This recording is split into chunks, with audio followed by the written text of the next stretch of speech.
नमस्कार दोस्तों, आप पढ़ रहे हैं कक्षा 10वीं एनसीईआरटी गणित। आज हम पढ़ेंगे प्रश्नावली 2.2 के उदाहरण क्रमांक 4 को और उदाहरण क्रमांक 5 को।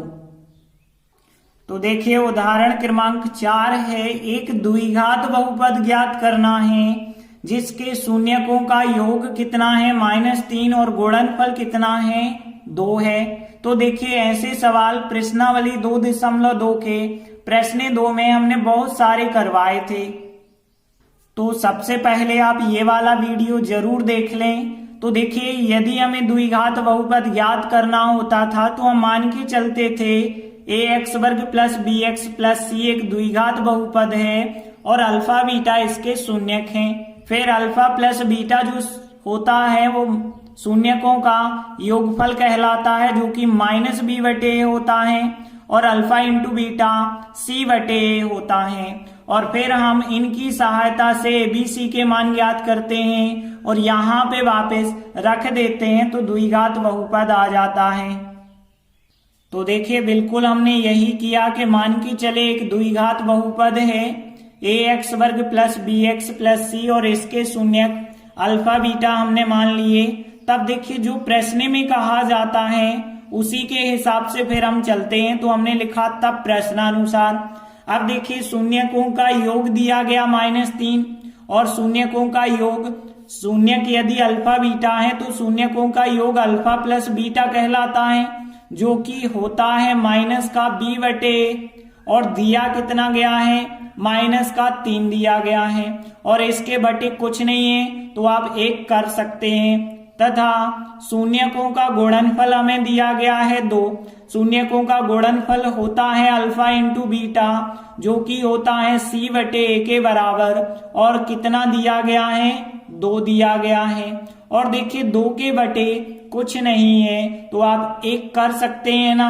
अब आप देखिए, यहाँ a का मान 1 है, यहाँ a का मान 1 है, दोनों जगह समान है तो समान करने की आवश्यकता नहीं है। और यहाँ माइनस की तुलना माइनस से कर दो तो b का मान 3 मिलेगा और c का मान 2 मिलेगा।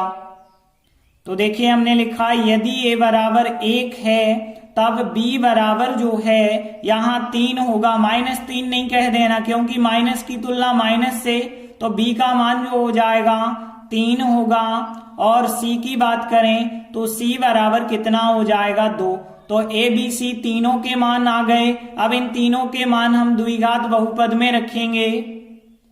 तो देखिए, अतः एक द्विघात बहुपद a का मान कितना है 1, तो 1x वर्ग, b का मान 3 है तो 3x आएगा, c का मान 2 है तो +2 आएगा।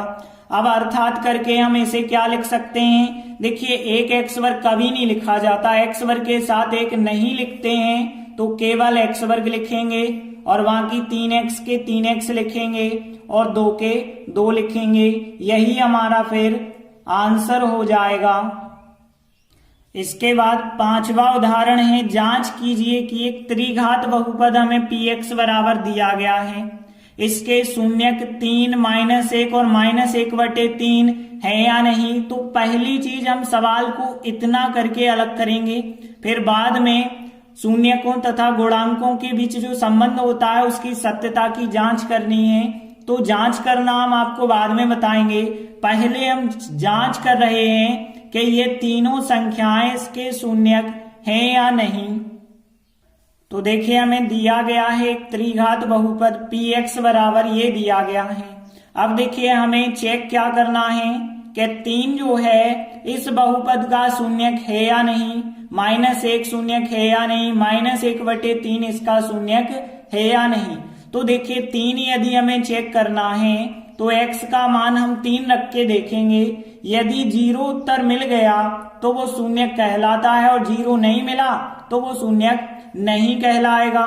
तो हम x बराबर सबसे पहले 3 रखेंगे, फिर -1 रखेंगे, फिर -1/3 रखेंगे।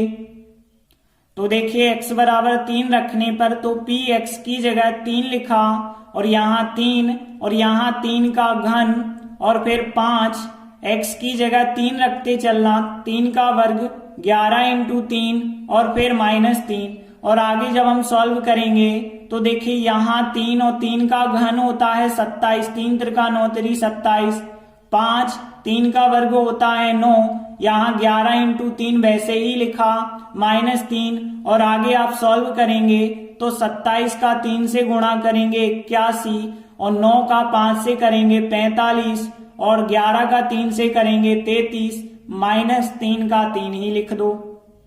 और आगे सॉल्व करेंगे तो देखिए धन का 81 है, 81 लिखा, -45, -33 और -3, माइनस की 3 संख्याएं हैं, इनको यदि आप जोड़ेंगे तो -81 हो जाएगा, और यहाँ पे 81 में से 81 घटाएंगे 0 मिल जाएगा, और 0 मिला मतलब x बराबर जो 3 है इसका शून्यक है, तो x बराबर 3 इसका शून्यक है, हम बाद में लिख देंगे। आगे हम x बराबर -1 रखेंगे, तो देखिए हमने लिखा x बराबर -1 रखने पर p, जहां पे x है -1, x घन है तो -1 का घन, x वर्ग है -1 का वर्ग, और x की जगह -1 और फिर -3 का -3। अब ध्यान देना आगे सॉल्व कैसे करना है। 3 का 3, -1 का घन करेंगे मतलब -1 3 बार गुणा करेंगे तो -1 ही आएगा, और फिर -1 का वर्ग करेंगे तो +1 आएगा, और यहाँ पे अभी यही की यही संख्याएं हमने लिखी। अब देखिए 3 का -1 से गुणा -3, 5 का 1 से गुणा 5 एकम 5, यहाँ माइनस और माइनस हो गए प्लस, और 11 एकम 11, 3 के 3। अब यहाँ पे देखिए धन के तो 11 हैं, ऋण 3, ऋण 5 और ऋण 3, तो ऋण के भी 11 हो गए। यहाँ घटाएंगे तो आंसर कितना मिल जाएगा, 0 मिल जाएगा। तो x बराबर -1 पे 0 आया, मतलब -1 भी शून्यक है। अब आगे हमें x का मान 1/3 रखना है माइनस का, तो देखिए हमने लिखा x बराबर -1/3 रखने पर तो p x की जगह -1/3, और जहां जहां x लिखा है वहां -1/3 रखते चलना है। और आगे यदि हम सॉल्व करेंगे तो देखिए 3, अब -1 का घन करेंगे तो -1 आएगा, 3 का घन करेंगे तो 3 त्रिका 9 3 27 आएगा, फिर -5 तो वैसे ही लिखे, -1 का वर्ग करेंगे +1 बन जाएगा, और 3 का वर्ग करेंगे 9 बन जाएगा। बाकी यहाँ वही की वही अभी हमने संख्याएं लिखते चल रहे हैं। और आगे यदि आप सॉल्व करेंगे तो देखिए यहाँ 3 एकम 3, 3 नाम 27 कट सकती है ना संख्याएं, तो यहाँ हमने काट दी, 3 एकम 3, 3 नाम 27, तो यहाँ माइनस का 1/9 आ गया। यहाँ इसका गुणा करेंगे तो 5 एकम 5/9 हो जाएगा, यहाँ माइनस और माइनस हो गया प्लस, तो प्लस के 11/3 हो जाएगा, और यहाँ अकेला 3 है, 3 के बटे कुछ नहीं है, आप चाहें तो 1 कर सकते हैं। अब देखिए आगे इनको जोड़ने घटाने के लिए हमें एलसीएम लेना पड़ेगा, तो यहाँ 9 9 3 1 का एलसीएम 9 होगा, 9 का 9 में भाग एक बार, 1 का गुणा 1 से करेंगे 1, माइनस है तो माइनस, 9 का 9 में भाग देंगे एक बार, 1 का 5 से करेंगे 5, प्लस है तो प्लस, 3 का 9 में 3 बार भाग जाएगा, 3 11 33, और यहाँ 1 का 9 में भाग 9 बार जाएगा, 9 3 27। और आगे यदि आप सॉल्व करेंगे तो देखिए यहाँ धन के तो है 33, ऋण के 27, ऋण के 5 और ऋण के 1, तो ऋण के भी तो 33 बन जाएंगे, और बटे है 9, 33 में से 33 घटाएंगे 0/9, और 0/9 का मतलब होता है 0, तो यहाँ पे भी आंसर 0 आ गया। अब देखा हमने x बराबर जब हमने 3 रखा तो भी 0 उत्तर, x बराबर -1 रखा तो भी 0, x बराबर -1/3 रखा तब भी उत्तर 0 आया। इसका मतलब ये हुआ कि ये तीनों इस बहुपद के शून्यक हैं। तो देखिए हमने लिखा था जो त्रिघात बहुपद था उसके ये तीनों शून्यक हैं। तो देखिए आधा सवाल तो हमारा कंप्लीट हो गया। अब हमें क्या करना है इसके पश्चात, मतलब जब हम इतना कर लें उसके बाद शून्यकों तथा गुणांकों के बीच संबंध की सत्यता की जांच करनी है। तो देखिए इसके लिए आपको एक चीज पता होनी चाहिए, यहाँ पे जो बहुपद है 3 की घात वाला बहुपद है। देखिए जब 2 की घात वाला होता है तो ax वर्ग प्लस bx प्लस c के रूप का होता है, लेकिन जब 3 की घात वाला है तो वो ax घन प्लस bx वर्ग प्लस cx प्लस d के रूप का होता है। तो ध्यान रखना 3 की घात वाला जो बहुपद होता है वो इस रूप का होता है, और यहाँ पे 3 शून्यक होते हैं 3 की घात में, अल्फा बीटा गामा, और इन तीनों शून्यकों का योगफल होता है माइनस का b बटे a, और जो 3 शून्यक हैं इनका संगत गुणनफल 2 का, पहले अल्फा का बीटा के साथ, फिर बीटा का गामा के साथ, फिर गामा का अल्फा के साथ, इनका जो गुणनफल होता है वो होता है c बटे a के बराबर। लेकिन यदि तीनों का गुणनफल कहें, अभी 2 का गुणनफल किया है, तीनों का गुणनफल कहें तो वो माइनस डी बटे ए के बराबर होता है। तो सीधी सी बात है, यदि हमें सत्यता की जांच करनी है तो 1, 2, 3 सूत्रों के अंतर्गत करनी पड़ेगी। तो देखिए, सबसे पहले तो हम इस बहुपद की तुलना करेंगे इससे, तो a का मान 3 मिल जाएगा, b का मान -5, c का मान -11, d का मान -3, और ये हो जाएगा अल्फा बीटा गामा का मान। तो देखिए ये हो गए इन सब के मान। अब देखिए, अब हमें इन तीनों फार्मूलों को लगाना पड़ेगा। तो देखिए, सबसे पहले हम लगाते हैं alpha plus beta plus gamma बराबर क्या आना चाहिए, -b बटे a आना चाहिए। तो देखिए -b बटे a आता है या नहीं आता है, हम चेक करते हैं। तो देखिए, अल्फा बीटा गामा तीनों को यदि हम जोड़ते हैं तो अल्फा का मान कितना है 3 में हमें कितना जोड़ना पड़ेगा, माइनस का 1 जोड़ना पड़ेगा, फिर हमें जोड़ना पड़ेगा माइनस का 1 बटे 3। तो इन सबको जब हम जोड़ेंगे तो कितना प्राप्त होगा, सबसे पहले तो चिन्ह हटा देते हैं, यहाँ पे प्लस और माइनस का हो जाएगा -1, और यहाँ पे प्लस और माइनस का हो जाएगा -1। और आगे आप ध्यान देना, इनको जब हम सॉल्व करेंगे तो रफ में सॉल्व कर लेते हैं।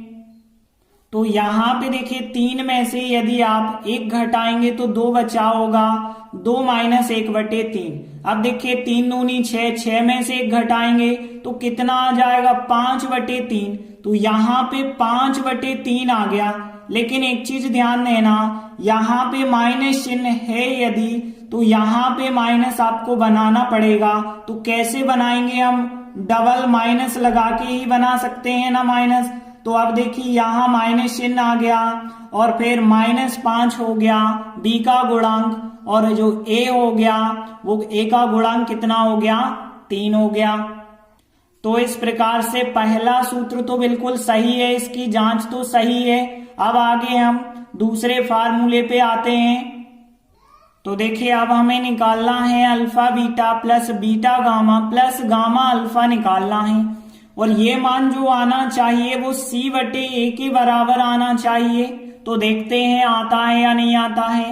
अल्फा बीटा का गुणा, अल्फा और बीटा का गुणा जब हम करेंगे तो 3 का गुणा हमें करना पड़ेगा -1 से, फिर प्लस का चिन्ह लगाएंगे, फिर बीटा गामा का गुणा करेंगे, बीटा का गुणा -1 का गुणा हमें करना होगा -1 बटे 3 से, और फिर प्लस लगाएंगे, फिर गामा का मान -1 बटे 3, और इसका गुणा हमें करना पड़ेगा अल्फा, अल्फा मतलब यहाँ पे 3 से। और देखिए गुणा करने के बाद क्या मिलेगा, 3 एकम 3 मिलेगा माइनस का, और यहाँ माइनस और माइनस प्लस का 1 बटे 3 मिल जाएगा।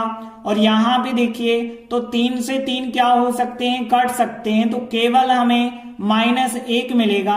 और आगे इसे हम सॉल्व करेंगे तो हम रफ में देख लेते हैं। देखिए -3 और -1, माइनस के हो गए 4 और प्लस के हैं 1 बटे 3। अब देखिए यहाँ पे जब 1 और 3, यहाँ पे आप देखें बटे 1 कर दिया, 1 और 3 का एलसीएम 3 होगा, 1 का 3 में 3 बार 3 चौके 12, माइनस के 12 प्लस 3 का 3 में 1 बार, 1 का 1 से 1, तो यहाँ पे -12 प्लस 1 माइनस के 11 बटे 3 आए, तो यहाँ हमने लिख दिए माइनस के 11 बटे 3। अब आप देख सकते हैं -11 c का गुणांक है, बिल्कुल है, c का मान हो गया। और यहाँ पे 3 यदि हम देखें तो वो a का मान है, बिल्कुल हो गया। तो दूसरे फार्मूला की भी जांच हो गई। अब हम तीसरे फार्मूला पे आ जाते हैं। तीसरा फार्मूला होता है अल्फा बीटा गामा, इन तीनों का गुणनफल जो होता है वो -d/a के बराबर होना चाहिए। तो अल्फा बीटा गामा तीनों के मान रखेंगे आप, तो यहाँ पे 3 और फिर इंटू मतलब गुणा हो जाएगा -1 और फिर इंटू करना है हमें -1/3। अब देखिए तीनों संख्याएं गुणा में हैं तो हमें तीनों को मिला के चिन्ह लगाना होगा, माइनस माइनस का प्लस और प्लस का करेंगे तो प्लस ही हो जाएगा। तो यहाँ प्लस आएगा, 1 का 1 से किया 1 और 3 से करेंगे तो 3 आ जाएगा। और बाकी यदि हम नीचे देखें तो नीचे तो 3 ही आएगा। अब देखिए यहाँ पे ध्यान देना, यहाँ प्लस आया लेकिन यहाँ पे है माइनस, तो यहाँ पे हम डबल बार माइनस लगाएंगे फिर, क्योंकि यहाँ पे एक माइनस ये हो जाएगा और एक डी का मान माइनस हो रहा होगा। अब देखिए यहाँ पे वैसे आप कहेंगे 3 3 कट के 1 भी तो बन सकता है, लेकिन हमने 1 इसलिए नहीं बनाया क्योंकि ए का मान 3 होना चाहिए। और ए का मान जब आपको 3 पता है तो यहाँ 1 बनेगा और 1 बन जाएगा, फिर आपको 3/3 वापस करना ही पड़ेगा। तो यहाँ पे हमने क्या किया है, बस माइनस चिन्ह का डबल बार गुणा करके रखा, क्योंकि माइनस की तुलना माइनस से और डी का मान -3 हो गया और ए का मान 3 हो गया। तो इस प्रकार से सत्यता की जांच हो जाती है। तो आज हमने उदाहरण 4 और उदाहरण 5 करे। आशा करते हैं कि आपको अच्छे से समझ आ गए होंगे। धन्यवाद।